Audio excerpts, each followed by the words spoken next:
Salam alaikum. Bienvenue à tous dans cet nouvel épisode sur la correction de l'examen numéro 2 2020-2021. Donc, on a terminé avec la vidéo précédente le premier problème pour ce sujet-là. Maintenant, on s'intéresse au deuxième problème qui est bien évidemment autour des variables aléatoires, précisément autour d'un problème classique dans ce thème-là, c'est ce qu'on appelle les marches aléatoires. Bon, les marches aléatoires, bon, c'est quoi l'idée? Donc, s'il y a une puce qui se trouve à l'instant t égal à 0 en un point appelé origine, chaque seconde, elle peut faire un pas vers la gauche ou vers la droite avec une telle probabilité. Bon, ça c'est lorsque tu travailles en une dimension. Et en deux dimensions aussi, il peut faire un pas vers le haut ou vers le bas aussi, toujours avec une telle probabilité. Les choses sont modélisées plutôt, comme vous voyez, avec une suite des variables aléatoires qui sont mutuellement indépendantes, qui modélisent bien les pas. Donc, lorsqu'il est dit ici, une suite qui a, voilà, plutôt le variable aléatoire xn, c'est ce qui va faire, si vous voulez, cette puce à l'instant n, ou bien xn égale 1, xn égale moins 1, c'est-à-dire ça c'est vers la droite, si vous voulez, un pas vers la droite ou un pas vers la gauche. Ça c'est avec une probabilité p, et l'autre c'est 1 moins ça, c'est-à-dire avec une probabilité 1 moins p. Et tu considères après Sn qui va faire la somme, c'est-à-dire ça te donne bien où se trouve la puce, ok, après un instant. C'est-à-dire, si vous voyez, on va essayer de faire un petit figure pour expliquer les choses. Donc vous avez bien ici, c'est le problème numéro 2.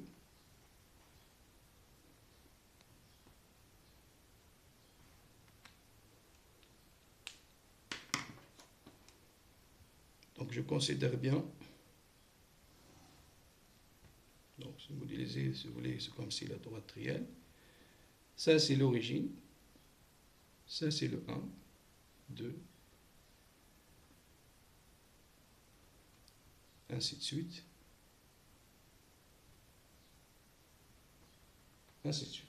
Ben, on va essayer de voir les SN si vous voulez. Les SN, اليوم باش نعمل صنعنا le positionnement, les cas possibles de la position de puce après n pas. Ben, S0 c'est le voilà. Le S0 de oméga si vous voulez, c'est le 0.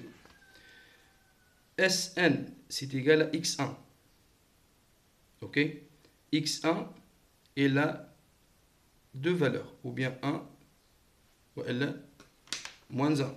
Donc c'est-à-dire, si je prends un autre couleur, ça c'est en bleu, c'est le S0, les cas possibles. Le S1, il est ou bien 1 avec une probabilité P, ou bien moins 1 avec une probabilité 1 moins P. Donc ça c'est le S1. Ben, vous voyez aussi, si je veux prendre le S2. Le S2 c'est quoi? C'est x1 plus x2. Ça va? Bon, ce sont quoi? Ou bien x1, les cas possibles sont quoi? Sont 1. Ben, lorsque x1 égale à 1, x2 ou bien il est 1, donc 1 plus 1, c'est un 2. Ou bien égal à moins 1, 1 plus moins 1, c'est un 0. Ou bien il est moins 1, et le x2 ou bien il est 1, c'est un 0. Ou bien il est moins 1, c'est un moins 2. Donc le S2, les valeurs possibles, le voilà. sont de 0, moins 2. Si tu prends après, si vous voulez, le S3, le S3, c'est la même idée. Tu as les cas possibles pour le S2 et tu vas ajouter un troisième pas. Donc, ou bien vers la droite et ça devient 3, ou bien vers la gauche et ça devient 1. Pour celle-ci, ou bien c'est 1, ou bien c'est moins 1.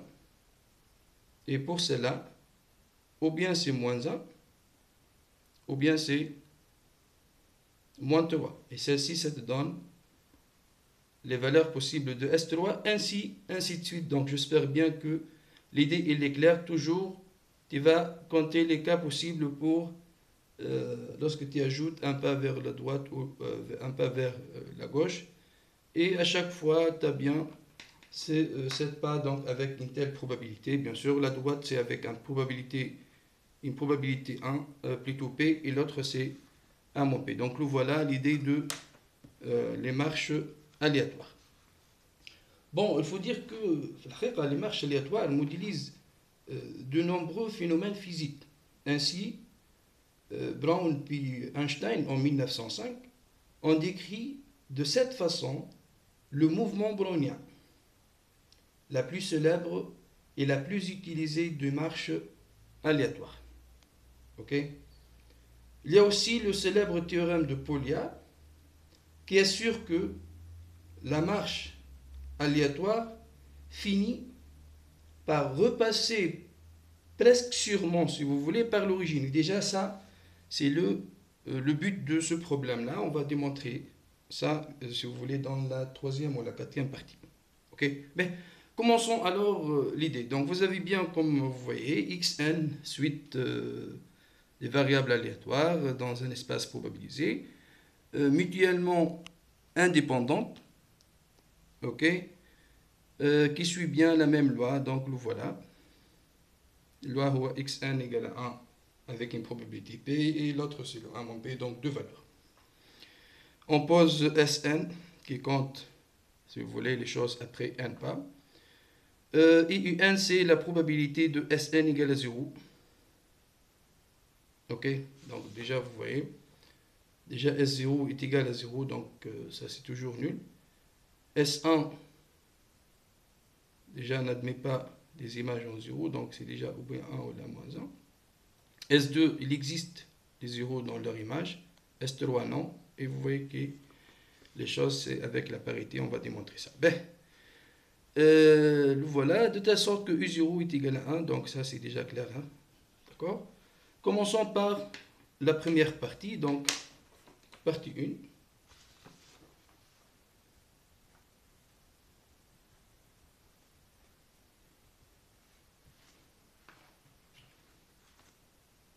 Il nous demande de quoi? De calculer U1.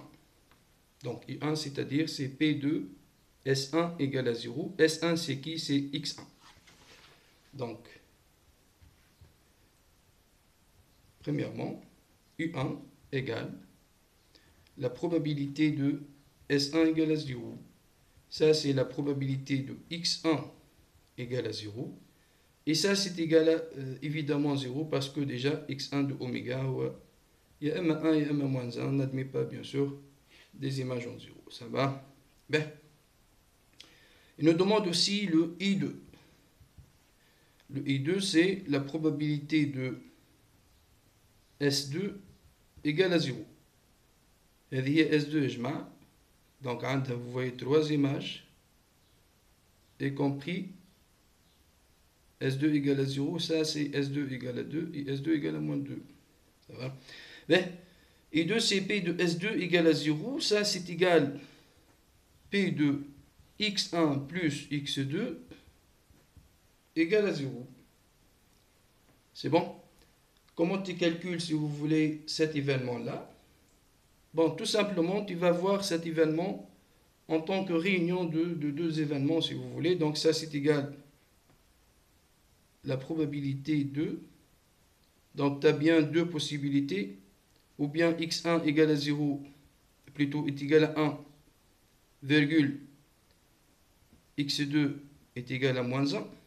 Les valeurs possibles de, x1, de xn en général sont le 1 le moins 1, donc n'oubliez pas ça. Ou x1 égale à moins 1 et x2 égale à 1. Donc voilà les cas possibles pour x1 plus x2 égale à 0. Ça va? Et celle-ci, donc vous avez cette réunion de deux événements qui sont bien incompatibles parce que celle-ci elle est inclue dans x1 est égal à moins 1 et celle-ci est inclue dans x1 égale à 1 qui sont bien incompatibles. Donc l'incompatibilité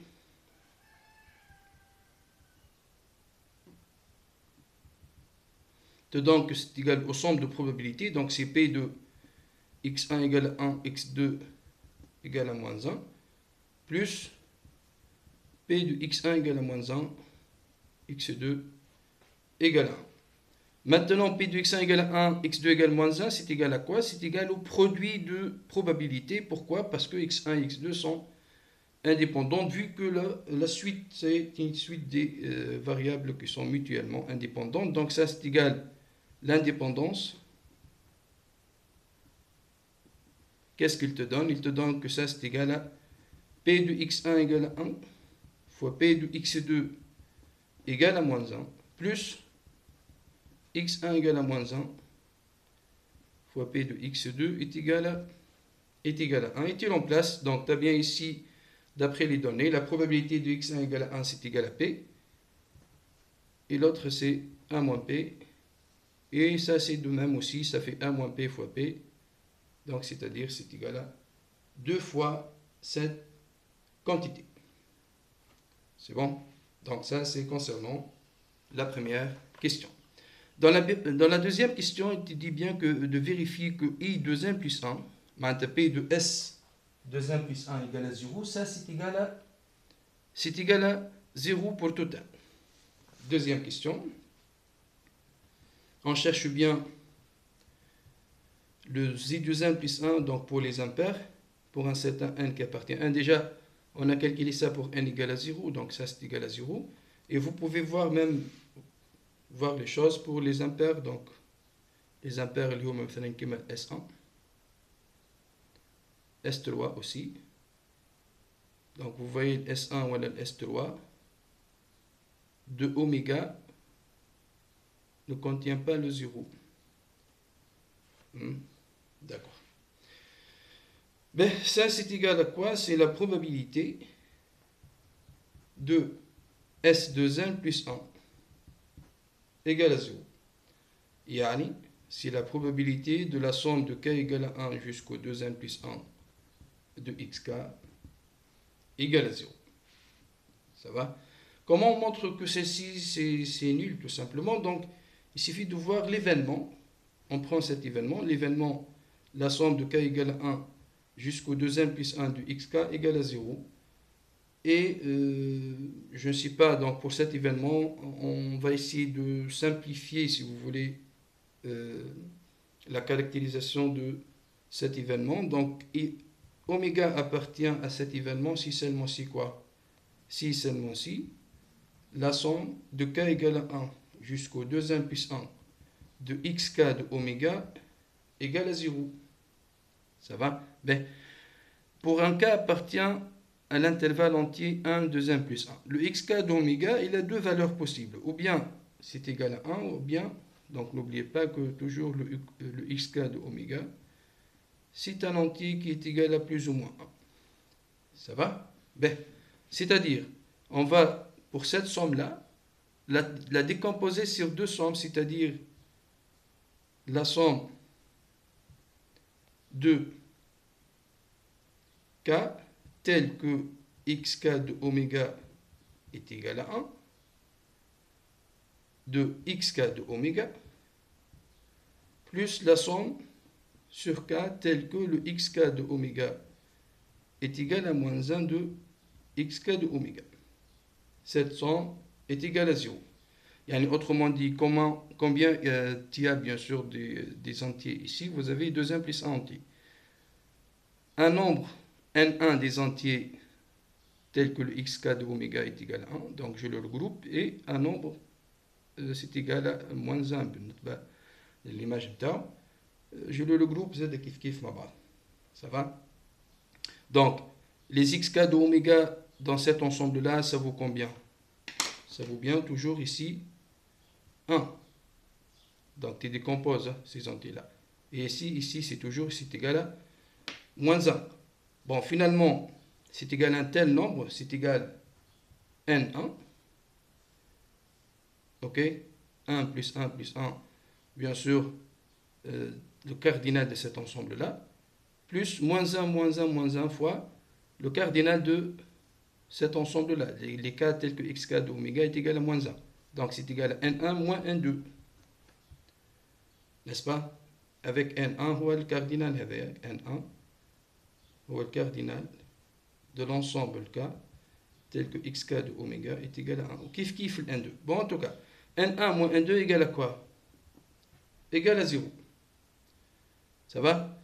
Or, cardinal de cet ensemble plus cardinal de cet ensemble, ça vaut combien? C'est l'ensemble de toutes les entités. Donc, or, n1 plus n2 est égal à quoi? Est égal à 2n plus 1. C'est bon? Donc, on a d'une part n1 plus n2, c'est 2n plus 1, et n1 moins n2 égale à 0, bien sûr, ça c'est pour la caractérisation de cet ensemble-là. C'est-à-dire quoi n1 moins n2 égale à 0? C'est-à-dire n1 est égal à n2, et n1 plus n2 est égal à 2n plus 1. Donc, ça c'est quoi? C'est 2n1 est égal à 2n plus 1, un nombre pair est égal à un nombre impair. Celle-ci, c'est impossible. Ok? Donc, si tu prends oméga appartient à cet ensemble-là, ça c'est équivalent à celle-ci, qui implique bien que n1 est égal à n2. Et n1 égale à n2, bien sûr, c'est une hypothèse impossible. Pourquoi? Parce que vous avez bien la somme est égale à un nombre impair, donc impossible que les deux entiers soient égaux, bien sûr, n1 et n2. C'est bon? Donc ça te donne bien que notre événement, bien sûr, il est impossible. Ça va? Donc la probabilité est 2n plus 1 qui est égale à la probabilité de S 2n plus 1 égale à 0. Ça, c'est égal à 0. Ben, le voilà, si vous voulez, cette deuxième question. Dans la troisième, maintenant, donc il s'intéresse, l'impair, il va s'intéresser le cas où n est pair, donc les i de n. Pour n appartient à n, ça va? Il va essayer de calculer cette probabilité. Pourquoi est égale à cette combinaison? Donc, c'est-à-dire, déjà on a calculé des choses pour n égale à 1 et 2. Ok? Et essayez d'imaginer, donc, si il y a le S4, مثلا, S4, donc, ou bien ici 4 ou L2, vous avez 0 et moins 2 et après moins 4. Donc, il existe le 0. On calcule, مثلا, le P de S4 égale à 0. Ça, c'est le I2. Donc, I1, I2, ainsi de suite. I2 fois 2, I4. Ben, donc, ça, c'est la troisième question. On veut bien voir le I de n qui est égal à la probabilité de S2n égale à 0. Donc, bien sûr, ça, c'est pour n, un entier positif. D'accord? Ben, comme d'habitude, essayons de caractériser les choses. Donc, le S2n, l'événement S2n égale à 0, c'est égal à quoi? C'est égal à l'événement, la somme de k égale à 1 jusqu'à 2n de xk égale à 0. Ça va? Et si je veux caractériser, si vous voulez, cet événement-là, donc oméga appartient à l'événement somme de k égale à 1 jusqu'au 2n de xk égale à 0, ça c'est équivalent à dire que la somme de xk de oméga égale à 0. Ok? Ben, et la somme égale à 0, on va la décomposer comme on a fait l'autre fois sur deux ensembles. Donc, la somme de k tel que xk de oméga égale à 1 de xk de oméga plus la somme de k tel que xk de oméga égale à moins 1 de xk de oméga. Cette somme-là égale à 0.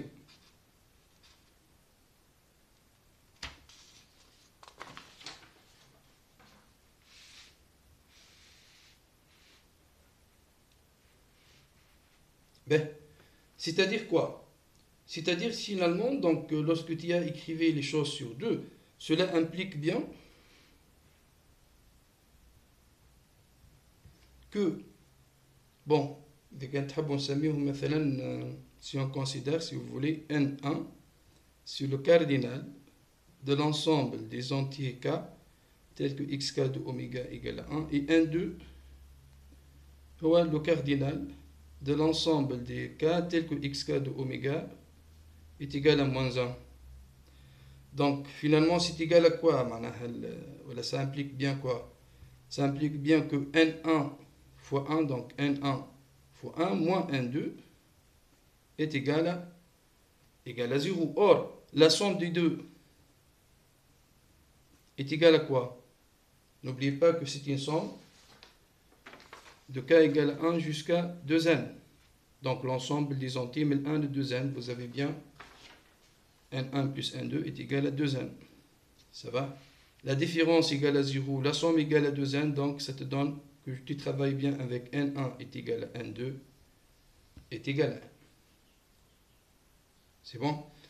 Yani, c'est clair ici, l'idée c'est quoi? C'est que lorsque tu dis ici que la somme, l'événement interne, la somme de k égale à 1 jusqu'au 2n de xk de oméga est égale à 0, donc cette somme-là, en fait, elle est somme de 2 de n éléments parmi ces éléments-là, tels que le xk de oméga égale à 1, et n, exactement n, c'est le même, bien sûr, le 2n se décompose comme ça, tel que le xk de oméga est égal à moins 1. Ça va? C'est-à-dire, c'est comme si vous voulez, l'événement, somme de k égale à 1 jusqu'à 2n de xk de oméga égale à 0, je peux le voir comme, bon, ici, c'est une question de partition sur 2. Je m'en yani, c'est une réunion de, donc il va travailler sur deux entiers. Ben, les entiers, varient bien. On va décomposer, si vous voulez, les deux n plus tout éléments. N éléments sont des 1 et n éléments sont des moins 1. Et vous avez l'emplacement des deux. Autrement dit, si vous voulez, on peut voir comme c'est une réunion pour JL, une partition de l'ensemble des entiers 0n, mais je ne parle pas de n'importe quelle partition. C'est une partition telle que cardinal de J est égal à cardinal de L, c'est 0, 2n, excusez-moi. Cardinal de J est égal à cardinal de L est égal à n. Donc, je décompose tout simplement cet ensemble-là sur deux parties de même cardinal, donc exactement de même cardinal, tel que la réunion est égale à l'ensemble 0, 2n. Ok? Bon. Il y a 1 de 2n, c'est bon. C'est du cardinal 2n. Ben, de quoi? Des éléments dans la première ensemble, ce sont des 1, les xk de 1 égale à 1, ou l'autre xk égale à moins 1, c'est-à-dire une réunion de quoi? De intersection pour des cas qui varient dans J, de xk est égal à 1, inter, une intersection pour L varie dans, bon, je me souviens, J et grand L, J et grand L. L varie dans grand L, de quoi? de xl est égal à moins 1. Ça va? Et celle-ci varie sur l'ensemble des partitions possibles. Bon, je pense que ça c'est clair. Ok? Maintenant, en écrivant, si vous voulez, cet événement-là sous cette forme-là, on peut bien calculer la probabilité de l'événement, vu que quoi? Que ces intersections, bien sûr, avec la probabilité, ils vont passer au produit. Et la réunion, c'est une somme, vu qu'ils sont 2 à 2. Bien sûr, ils sont incompatibles, donc tout est bon. Donc celle-ci te donne bien que la probabilité de l'événement, la somme de k1 jusqu'à 2n de xk égale à 0, c'est égal à la probabilité de la réunion pour JL, partition de l'ensemble 1, 2n, c'est une partition de même cardinal, de intersection pour k varie dans J de xk égale à 1, inter l'intersection pour L varie dans L de xl égale à moins 1. Ça va? Et cette partition, voilà, cette probabilité, ça vaut bien la somme des sous-produits-là. Donc la somme pour J et L, partition de l'ensemble 1, 2n, tel que L égale à J égale à N. Ça va? Des probabilités des intersections et la probabilité, bon, vous pouvez écrire à la haut, k varie dans J de xk égale à 1, inter, l'intersection pour R varie dans L de xl égale à moins 1. C'est bon? Tu dois bien sûr dire pourquoi ici c'est égal à la somme, tout simplement parce que c'est l'incompatibilité. C'est bon? Et l'incompatibilité, ça vient de quoi? Ça vient lorsque tu prends deux partitions différentes, ça va?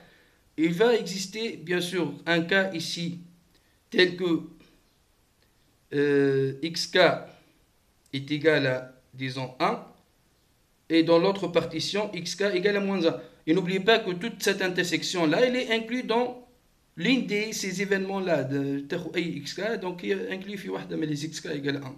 Okay?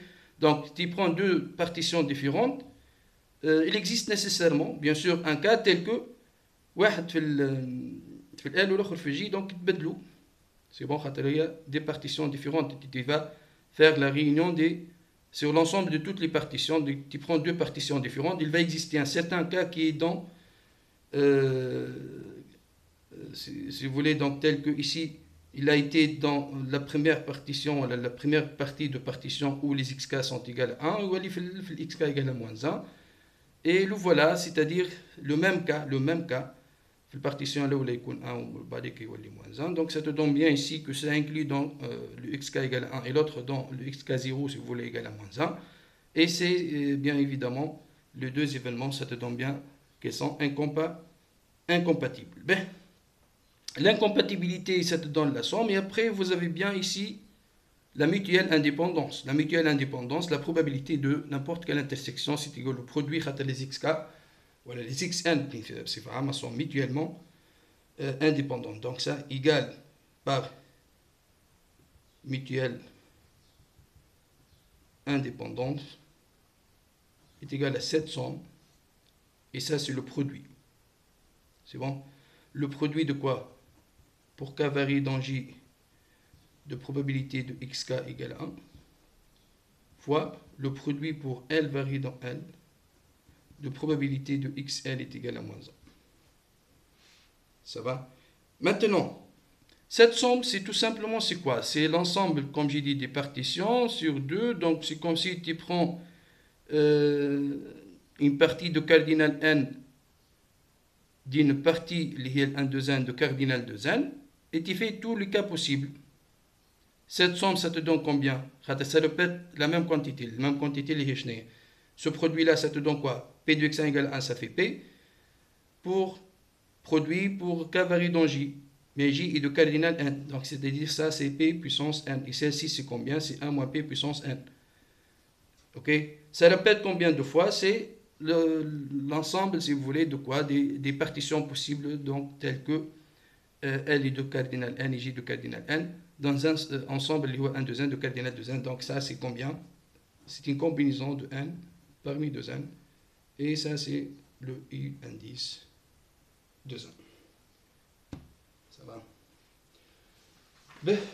هذا I indice de n pour n appartenant à n, ça te donne bien cette quantité.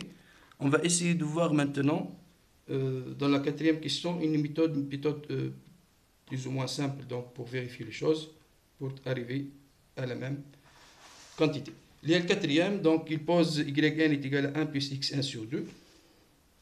Ça va, donc quatrièmement, yn est égal à 1 plus xn sur 2. Petit a, montrer que yn, bon, bien sûr, mutuellement indépendante, ça c'est clair, et de même loi de Bernoulli de paramètre P. Ça va? Donc, ici, xn de oméga est égal à quoi? Est égal à 1 moins 1. Donc, plus 1 sur 2, ça fait 0,1. Donc, ça te donne bien que yn de oméga est égal à 1 plus 1 sur 2, 1 moins 1 sur 2, c'est-à-dire c'est l'ensemble 0,1. Donc, yn de oméga arrive dans 0,1, donc c'est une Bernoulli. Ça, c'est une application, l'application f de x égale à 1 plus x sur 2. Et vous avez bien les yn, excusez-moi, ça c'est les yn, est égal à f de xn. Les xn sont mutuellement indépendantes, donc les yn sont mutuellement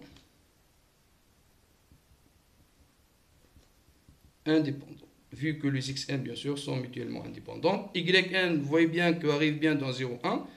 Le p de yn égal à 1, c'est égal à quoi? C'est p de 1 plus xn sur 2 égale à 1. Yani, c'est p de xn est égal à 1 et celle-ci c'est égal à p. Ça va?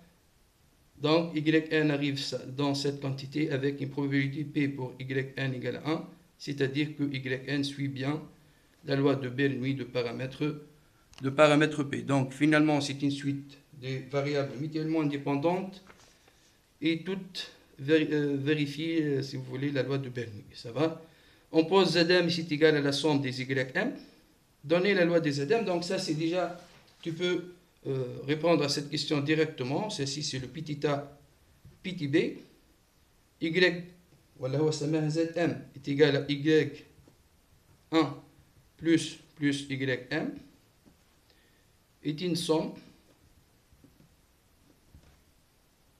de m variables aléatoires mutuellement indépendantes qui suit Bernoulli de paramètre P. Même loi, maintenant. Ça va? Et vous savez évidemment que celle-ci, qu'est-ce qu'elle te donne? Une somme de m variables mutuellement indépendantes qui suit tous la même loi de Bernoulli de paramètre P. Donc, Zm, c'est une autre que quoi? Qu'il suit la loi de Samhouni binomial de paramètre M, MP. Ça va? Donc ça, c'est, si vous voulez, la construction déjà de la loi de binomial plutôt, MP, ça c'est construit comme une somme mutuellement indépendante des lois, voilà, des variables qui suivent la loi de Bernoulli de même paramètre P. Donc exprimer Sn maintenant en fonction de Zn, puis retrouver le résultat de la troisième question. Donc Sn هي في الحقيقة شكون؟ Donc ça c'est le PTC. Sn, n'oubliez pas que c'est égal à quoi? À la somme de k égale 1 jusqu'à n de xk. Ok? Et Zn, c'est quoi? C'est la somme de k égale 1 jusqu'à n de yk, qui est égal à la somme de k égale 1 jusqu'à n de 1 plus xk sur 2, c'est-à-dire c'est égal à la 1 demi, si vous voulez, fois la somme de k égale 1 jusqu'à n de 1, plus la somme de k égale 1 jusqu'à n de xk. Maintenant, autrement dit, ça c'est égal à 1 demi. Le 1, la somme de 1 jusqu'à n, ça fait n. Et celle-ci, c'est Sn. Donc Sn plus n. Celle-ci, c'est quoi? C'est le Zn. Donc Zn, finalement, c'est égal à 1 demi Sn plus n. Retrouvez le résultat de la troisième question. La troisième question, c'est quoi? Si on cherche bien I de n, c'est la probabilité que quoi? Que S de n est égal à 0. Bon, je exprime S de n, donc S de n, ou le Sn est égal à 2Zn moins n. Ça va? Donc, celle-ci, c'est égal à quoi? La probabilité de 2Zn, ou le 2n moins 2n, est égale à 0. Ça va? Et celle-ci, c'est égal à la probabilité de Z de n est égal à n, yani, c'est égal à quoi? Z de n, n'oubliez pas, c'est un binomial de paramètres de n. Donc, c'est égal à Cnk, Cn parmi 2n, p puissance n, 1 moins p puissance 2n moins n. C'est un Cn de n, p puissance n, 1 moins p puissance n. C'est ce qu'il faut démontrer. Merci bien.